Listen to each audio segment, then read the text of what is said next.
The local real estate industry is on the rebound. Officials at Balmoral are attributing the spike in sale to the airport development, the new Providence Road upgrade, and the Baha project as incentives to invest in the Bahamas. Our Noel-Ferguson reports.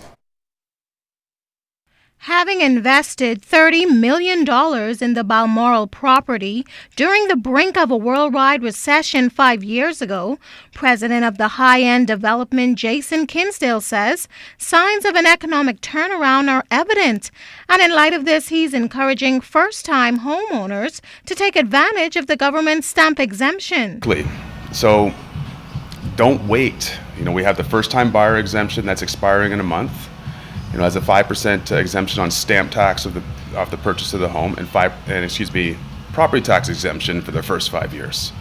So on a $300,000 home, that's $18,000 in savings that people aren't taking advantage of, and they're waiting. I don't quite understand it. The developer says this is the opportune time to buy, but he's concerned about the rising cost of land. And nowadays, Kinsdale says more people are more cautious about spending money. For the lowest prices that I'm seeing for multifamily acreage is $500,000 an acre in the West.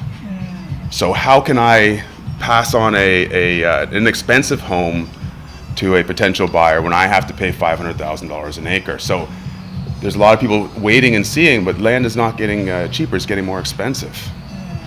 Now, while there has been some skepticism about the multi-million-dollar Baha development, Kinsdale says he still believes some persons are underestimating its impact. At the end of the day, when you have to hire 6,000 to 7,000 employees, people need homes, need somewhere to live.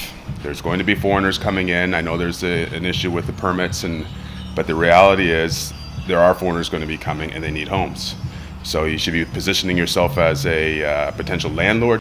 Kinsdale applauded the Baha development, the new airport facility, and the Gateway project. He's confident that these three elements will make investors more comfortable when doing business.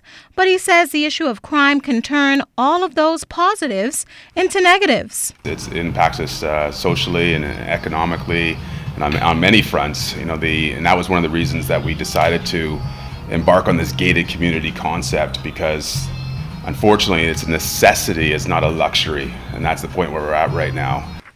Balmoral will hit the 100th residential property mark later this year, and with all of the improvements taking place island-wide, they anticipate more growth from here. Noel-Ferguson, ZNS Network News.